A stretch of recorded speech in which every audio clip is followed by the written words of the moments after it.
and welcome to episode number 28 of the Legal Sports Report podcast. My name is Matt Brown, joined each and every week by the brightest minds in all of the gaming industry. I have Eric Ramsey, I have Adam Candee. In a little bit, we'll be joined by our Pennsylvania expert in Jess Welman. You heard her on the Megapod. If you have not listened to the Megapod, go back and look at previous episodes here. It is not time sensitive, so go in, take the time to listen to that. We talked to some really, really important people within the industry and got some really good insight.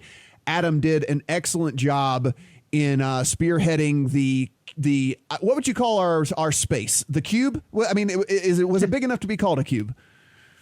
It was the glass cage of emotion. Yes, it was. It really was. Like if people are wondering, it really was. You could see through it in the whole 9 yards. But it was a tiny little space where we were able to conduct a bunch of these interviews. And due to spatial constraints, there, Eric, I sometimes had to bow out, unfortunately. Yeah, I didn't really want you to sit on my lap for a couple of those interviews, so we had to get you out of the room, unfortunately.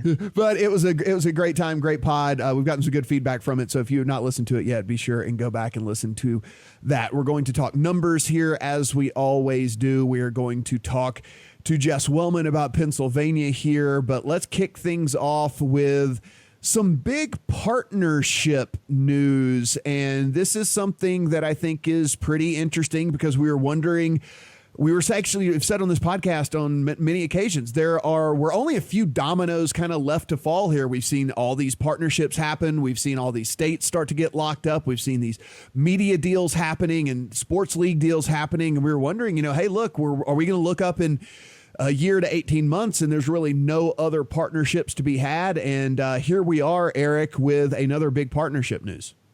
Yeah, you're probably talking about this Yahoo deal earlier in the week. This is one that it does have the prospect to actually kind of shake up the long-term landscape here. They are partnered with MGM as of earlier this week. The details are a little sparse, but essentially it looks like it's going to yield some BetMGM betting integration in the Yahoo Sports app. Probably not a sports book directly, but a way to transition their audience over to the betting platform. MGM, we've talked about this a couple weeks in a row. MGM looking to get to about 10 or 15% market share. They have a ways to go, but this might be the sort of key that unlocks that sort of path. Yahoo has obviously a huge base of users, some tens of millions of monthly users to their website. So a lot of exposure for MGM here, and for Yahoo, it's a way into sports betting without doing it itself, essentially. Adam, we take a look at this, and for our younger listeners, I will date you and me at least. I'll keep Eric in the younger category here, but I will date you. Thanks. And I. For those of you that don't know, Yahoo actually was a media powerhouse not very long ago here. I know it's probably not looked at the same way it was as when Adam and I were kind of coming up here, but I think one of the things to mention here as well, it's just the fact that Yahoo is owned by Verizon. So this is, while it is technically under the Yahoo brand as we sit right now, Verizon is a massive media company that not only, from the wireless side of things, but they also have a broadband company. They also have a television service provider. They also own several other websites. They own TechCrunch. They own some of these other ones as well. So while it is under the Yahoo brand as we sit right now, Mr. Candee, I think that there's probably the door is at least cracked down the line for this to be maybe a bigger partnership with some of these other entities that Verizon owns. I don't know what you're talking about me being old enough to remember when Yahoo was really big, but I guess I can try to weigh in from the things that I've read over time. Yahoo Sports was one of the first major media sites that got deeply into covering sports on the internet, and also in terms of season-long fantasy sports. And they also made a sort of I guess we'll say stop and start entry into DFS that never really took off the way I'm sure they envisioned. When you mention who they're tied up with, also important to keep in mind that Verizon is deeply tied in with the NFL, so that gives a direct line that you can point to between Yahoo and the NFL. There are two ways for media companies to get involved. They can either get involved directly, like Fox has chosen to with Fox Bet via its deal with Stars Group, or you can get involved a bit more indirectly in the way that Yahoo has here, where it's essentially just going to be a conduit to send sports betting traffic through to MGM. I think for both Yahoo and MGM, it's a bit of a longer play because Yahoo is still kind of figuring out where their place in the overall ecosystem is. And MGM, despite its reach in the gaming space, really hasn't taken off in terms of sports betting quite yet. But the potential for this deal down the line is certainly interesting. Eric, I think one of the things here that we will kind of see how much influence Yahoo has in this deal is will be to see if we see any fundamental changes in the way MGM has presented their new betting entity, their new betting property over there in Jersey, and I imagine everywhere else that they are going to start to expand here. If you've only been familiar and exposed to the MGM app here in Nevada, it is a completely different app that is available over in Jersey, and it's being run by the British guys over there in GVC, and it is a very British product, actually. I mean, we still have commas, we don't have decimal points, we still see that some of the stuff that isn't quite as popular over here gets featured front and center when it's live, as opposed to just, kind of maybe advertising that night's basketball or that night's football or whatever it might be or something. So I think it will be at least a little bit interesting to see if Yahoo has any influence on maybe trying to Americanize that product a little bit more. Reports from Dustin Gouker indicate that MGM may have fixed that comma issue finally after about 2 months. It sounds like they might have decimals in their point spreads over there. Yeah, I'm interested in seeing how that pans out too, how it's integrated. Also worth mentioning that, Adam said that Verizon is tied up with the NFL. Also worth mentioning that MGM has the deals with the other three leagues, with MLB, NBA, and NHL. So they have the whole spectrum covered in the U.S. My first thought when I heard about this deal was that Yahoo has had trouble converting its own traffic to its native DFS platform. So they have their work cut out for them to be a good partner for MGM, but it, looks like a good deal for a lot of positives for both parties here on both sides of the deal. Adam, we talk numbers on this podcast, and I guess what we can say here about the great state of Nevada is they ain't dead yet. Far from it, and we now have more than a year of the New Jersey market close to maturity in terms of the amount of betting apps that are available, and I think we can start to see where the trends shape up. We just got our numbers for Nevada for September. We see Nevada posting its third highest monthly handle on record, nearly $550 million. If you combine the handle from Nevada and New Jersey alone this past month, you approach $1 billion in the United States, closer to $1.4 billion overall, which we know thanks to the really good sports betting revenue tracker that Eric has put together at legalsportsreport.com. When you take a look at Nevada versus New Jersey, you see Nevada was a bit in front of New Jersey this month, but I think we can probably start to get away from the month-to-month nail biting as to who's going to be in front between Nevada and New Jersey.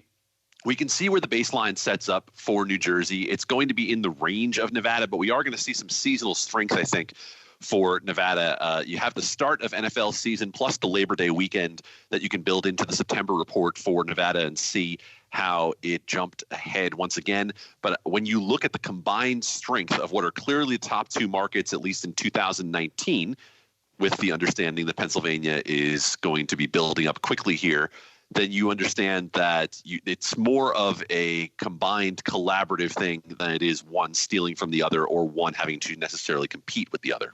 Yeah, it is going to be, I think it's one of those things where it was fun for us to kind of just talk about the competition at first because they were the only two states that were really going at it. But as this, as the states start to expand and as the markets start to mature in all these states, I mean, we're going to see up months, we're going to see down months, we're going to see weird things that happen along the way. And we'll try and analyze that and figure out why things went the way that they did. I mean, hell, we can talk about weird things that'll come out whenever, and we'll talk about it on this podcast, I'm sure, when the numbers come out for October for Mississippi, because they're going to be quite lopsided due to one single bettor. Adam, you and I were talking about this, offline, that, you're looking at September numbers over in Mississippi where they were kind of, in that $35 to $37 million handle range, where we know for a fact there is one single human being in October that is going to put 5 million plus just in the conversation over there. Think about the fact that in Mississippi, which has been a market that has been much more dependent upon college football than the NFL, I mean, there were months last year in that retail only market in which Mississippi was struggling to get into positive numbers on revenue, period. So when you look at the amount that they're going to take in on Mattress Mac and what he ultimately lost on the Houston Astros, that is a significant bump. And it is probably a one-time blip, but at the same time, you begin to see the volatility with these young markets, especially the markets that are vulnerable geographically, like with Texas bordering there near Mississippi. Whenever we get those numbers, I'm going to go out on a limb, Eric Ramsey, and I'm going to say that whatever their hold percentage is for the month of October in 2019 will never be topped ever again. And maybe the hold percentage will never be topped by any state forever, ever in the history of sports betting, is my guess. What a sweat for those books. You got some action down at FanDuel in New Jersey, too. A little easier for them to swallow a potential loss. But some of those, as like Adam said, those smaller books in Mississippi that just don't have a lot of liquidity, that's a big sweat for some of them. Yeah, the hold percentage is going to be bonkers and bananas. I cannot wait till those numbers come out and y'all write the article over at LSR so we can talk about it here on the podcast. Some major DraftKings news. I guess this would be more considered a rumor at this point as opposed to news. But Adam, Eric, which one of you guys wants to take this thing? I'll let Eric take the lead on the DraftKings SPAC situation. Adam might know a little more about the finer details, so I'll try to give you the broad overview. Bloomberg yesterday, I believe on Wednesday, reported that there is a special purpose acquisition company, an SPAC called Diamond Eagle, that is in advanced talks to purchase DraftKings. I don't think M&A is really any of our specialties, but essentially an SPAC is a way to take a company public without going through the full formal process, without opening the books fully. Also interesting that this company is called Diamond Eagle. Another company called Platinum Eagle, operated or managed by the same individual, was in talks to purchase FanDuel last year. That obviously fell through. But yeah, that's the rumor. The big DraftKings rumor this week is that they're in advanced talks to be purchased by a public company. And Adam, this was one of the things that we've said here when we were talking about what is the absolute big next thing to drop here? What could be the next big thing that would actually make us say, wow, this is huge, or our jaws dropping? And, I think it was Dustin who said, really, truly at this point, it would just be other than the NFL opening their own sports book, or other than ESPN deciding they were going to open their own sports book or something, would be the sale of DraftKings.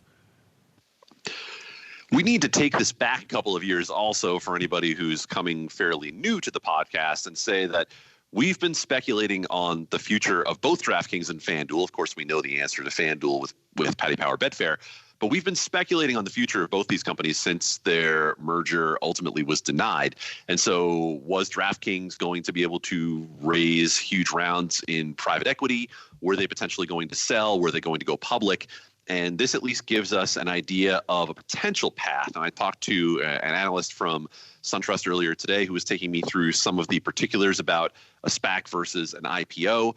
And so just to talk in broad stroke terms about this, if DraftKings were to choose that path for a sale, it would essentially be a backdoor way of going public, less fees involved, potentially a quicker path to market, and a little less volatility in terms of an IPO, in terms of what the market does to respond to that IPO. It would put DraftKings on more of a path to a fixed cost in that acquisition. The big question, of course, is valuation. We see that SPAC has raised somewhere between $400 and $500 million. That is significantly short of what we think DraftKings values itself at this point. Of course, there's no knowing what the DraftKings books actually are at this point, what type of debt we're talking about. Obviously, there have been some massive costs in the last couple of years in terms of customer acquisition and marketing and licensing and regulation. So a lot of questions to be answered, but at least this gives us a hint of a potential path for what DraftKings' future could look like. And Eric, we should just reiterate here, this, as we know right now, this is just a rumor. I think this was from the quote unquote source, and then the source did not obviously want to be named and yada, yada, yada. So we're just reporting what someone else is reporting. Correct. I will say that a lot of the same language appeared in this one as in the FanDuel rumors last year with the previous company. There, people close to the situation say they're in advanced talks, but it may still fall through. So yeah, this is pure speculation for right now. Well, while we're talking DraftKings here, you want to go ahead and tell us about the situation with them in New Hampshire? Yeah, New Hampshire, remember, passed a sports betting law that puts the industry under the oversight of the lottery, but the lottery can also contract with third parties to open as many as 10 retail sports books and 5 other online apps. So that request for proposals is complete, and it looks like DraftKings has won the only licenses for retail and online betting in the state. They scored highest out of 1,000 points. They got 810 in the mobile category and 790 in the retail. And New Hampshire, one of their big criteria is which operator can drive the largest revenue to the state. DraftKings is going to give them 51% of their mobile revenue if they have an exclusive monopoly on the market. There are other, pretty much everyone applied in the mobile category.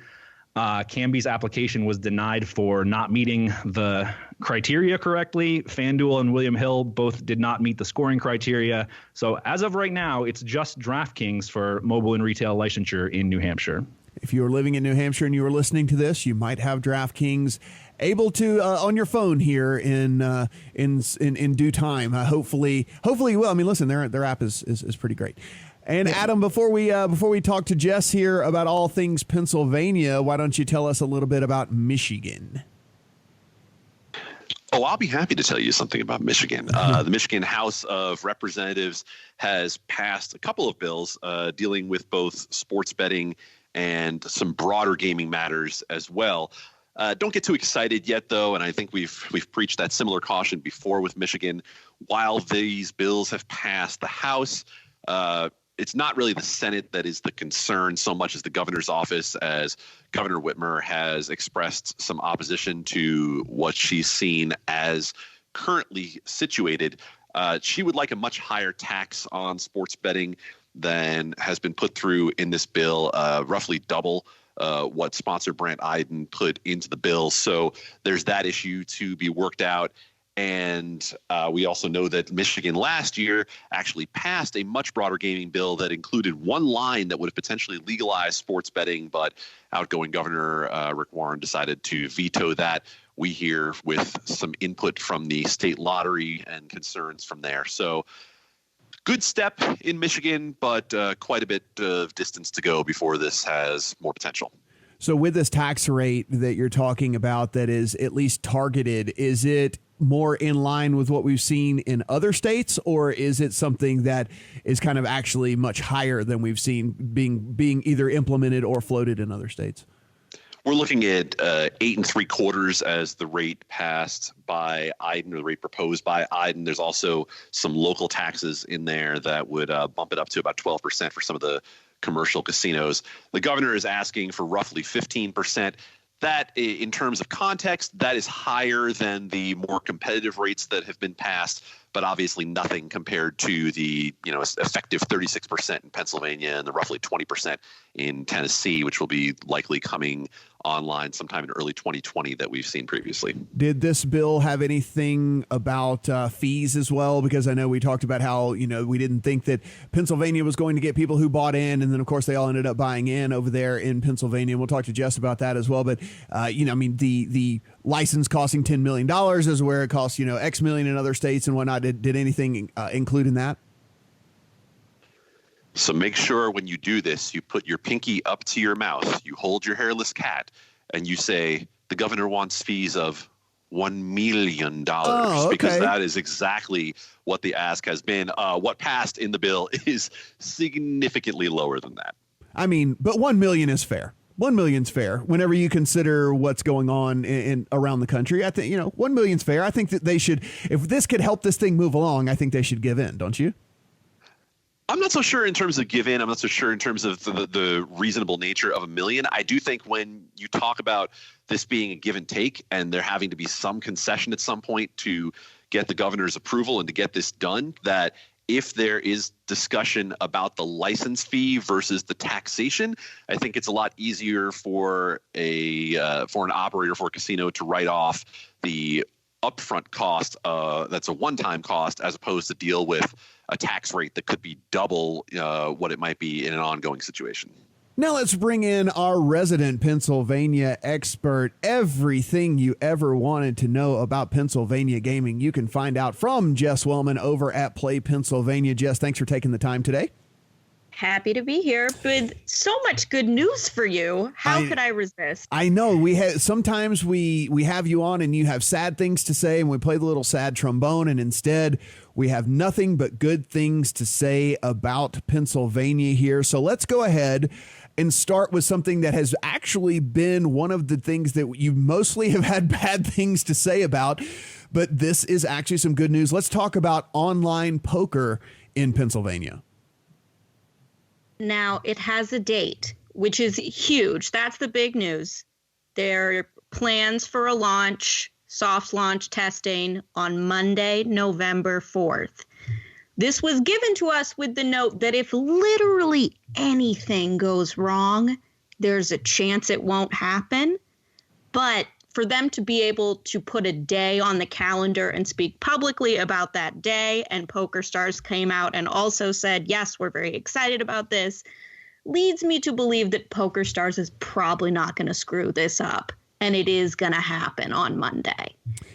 So this is fairly interesting from the aspect that if we're talking about a company that's not going to screw it up, I mean, we at least have the biggest of the big player here, the site that has been around forever, the site that has operated in New Jersey successfully for a long time now. So as you mentioned, I mean, you never say never here, but if you're talking about someone that's going to come in and show a good face here to the Pennsylvania Gaming Commission or whatever, you'd think that PokerStars would be able to do that. Well, yeah, and just that PGCB, the Gaming Control Board, is very hesitant to comment on stuff. And I've got to give props to my reporter, Katie Kohler, who goes to every single one of these PGCB meetings in Harrisburg and asks the PR guy, is poker happening every month? And this has finally paid off with actual news from Doug that he was willing to give a date and a time on. So I feel like, there's like a 0.5% chance it doesn't happen, but that we're 99.5% of the way there. I think also of note here is, should this get going and should this get up and going and everything work out well, I will actually be interested to see if there is any sort of Fox angle as well on this and how they might try to play into the poker market. I mean, you and I and Eric lived through the poker boom where you couldn't turn on the television and not see poker on television in some way, shape, or form. Everybody was doing it, but with the Stars Group and Fox, having this partnership and whatnot, I'm wondering if this might spawn any sort of poker programming as well.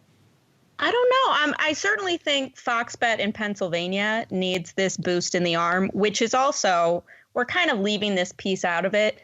There's an online casino component to this coming too, whether it's Mount Airy Casino or PokerStars Casino Stars. The name is unclear, but based on Doug at PGCB's comments, it is a casino poker site, which, if it can send people to Fox Bet, is good, because while it may have done well in New Jersey, Fox Bet landed with a big old thud in its first month in Pennsylvania, and it needs a shot in the arm. So let's talk about the sports betting side of things. When you last joined us, that was when Fox Bet had entered the market. So we have Sugar House, we have FanDuel, we have Bet Rivers, we have Fox Bet, but we are finally going to have the other big dog in the market enter here pretty soon. Yeah, Fox Bet needs that shot in the arm, because also happening on Monday is the DraftKings Sportsbook online launch in Pennsylvania. FanDuel had its sports equinox on the 27th.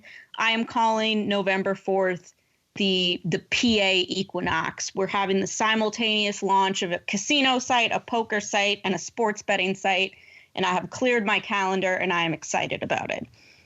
Eric, we've talked about the battle ongoing here between FanDuel and DraftKings. FanDuel has the big leg up here by just being able to be first, and the first mover advantage they get there in Pennsylvania in the battle between the big two here. But I mean, even if you're DraftKings and even if you find yourself at number 2 behind FanDuel in Pennsylvania, I still think it's probably probably got to feel like a pretty good win there to be able to be in the state. And with such a high population, I understand that the tax rates and things and the fees and yada, yada, yada are not exactly ideal and where you would want them to be, but still a big win for DraftKings.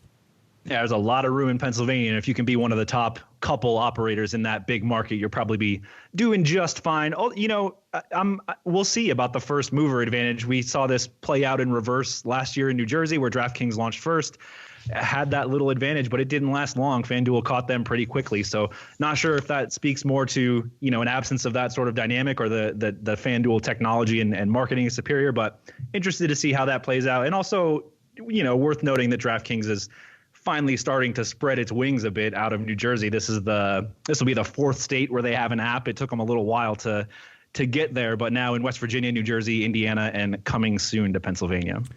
So, Jess, if we have PokerStars launching, and let's say everything does go okay, and we have online poker that is successfully running in Pennsylvania, are there any other brands out there that people who want to play? Do you anticipate there being launches of other poker brands within the state?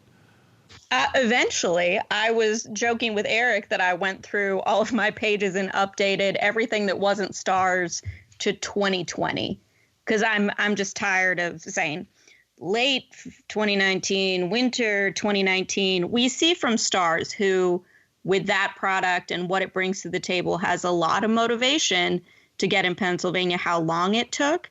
If you look at Caesars, who is the next most obvious culprit with WSOP.com, they're not online on anything, and they've been in it since the beginning. So I just think because the product is taxed at 16% and it's a low margin product, that I wouldn't expect anything besides stars until next year.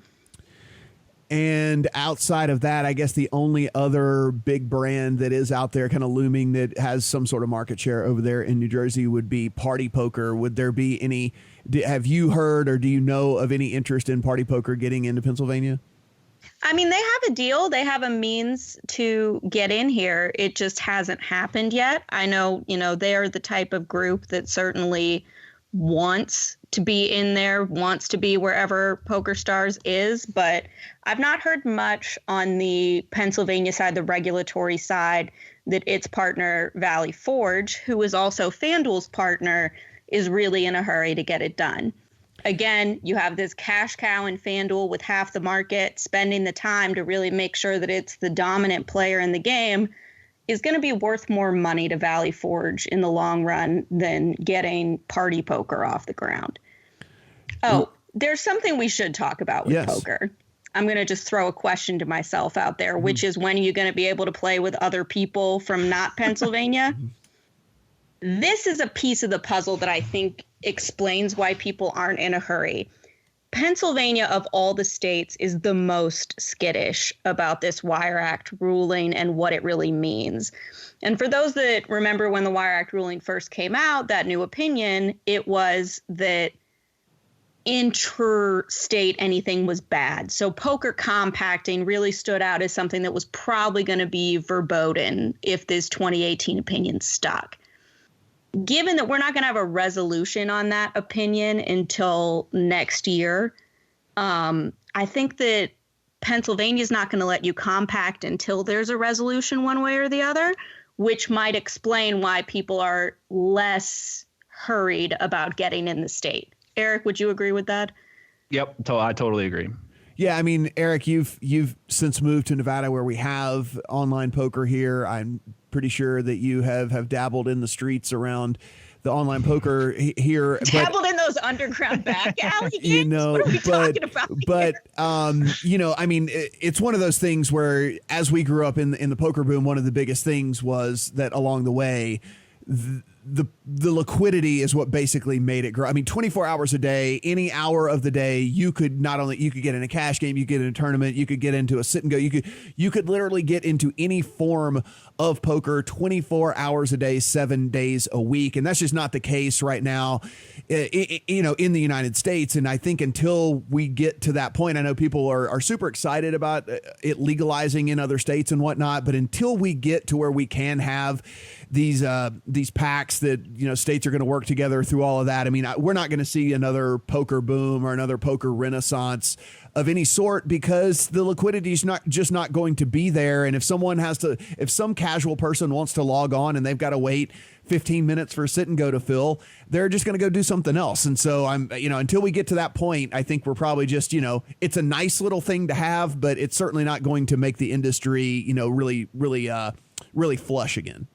Yeah, one of the big drivers, at least for me, and I think for a lot of people like me, back in that old era of online poker, was the big guarantees on tournaments. You could, you know, buy into a $5 tournament that had a 6 or 7 figure prize pool. We're just not going to see that in the U.S. for some time. Even a state like PA, as big as it is, bigger than New Jersey, it still can't support the kind of poker we'd want to see. Also worth mentioning while we're talking about it that presidential candidate Andrew Yang sent out a tweet this weekend calling for some sort of federal solution to online poker, which, you know, that would facilitate the sort of large market, singular market that players are looking for, but there, you know, maybe some other issues with federal regulation as well. Would a wish from Santa Claus in terms of reality, you know, like a federal online poker option is just a very hard sell.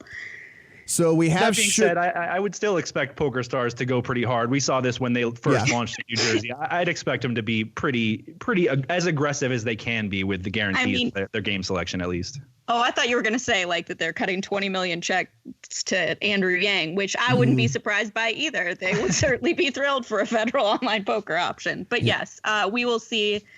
We won't really know fully the schedule until it gets cleared, which should be on Wednesday. I think that's when you'll get a better idea of what's going to be available. But there will be beta testing live from 2 to midnight. All right, Jess. So we have Sugar House and Bet Rivers. We have FanDuel, Fox Bet. We got DraftKings that's dropping. What are from a sports betting side of things for our friends over there in Pennsylvania? What is the next brand that they have to look forward to? That would be Unibet, who is now partnered with the Philadelphia Eagles. That dropped today as news. They are a casino partner, and they're not really allowed to talk about betting, minus it being in its name. But kind of like some of these other ones get around being the casino partner of a sports team without a sports betting element. That's what Unibet is doing. They are expected to come sometime in November. So, you know, I would say by Thanksgiving, you're going to have Unibet as an option, and you're going to be seeing it all over the Eagles field. And another partnership for over there in Pennsylvania with FanDuel, right? Yeah, another one that is not a sports betting partnership. I feel like Janet on The Good Place, like not a girl. It is a DFS partnership with FanDuel and the Pittsburgh Steelers that involves branding and a presence at Heinz Field that has, mind you, nothing to do with sports betting. Exactly. However, on the sports betting side, there are some amusing videos called like Over Under with Jerome Bettis that FanDuel has been doing that if you do get a chance to watch, they're actually kind of entertaining.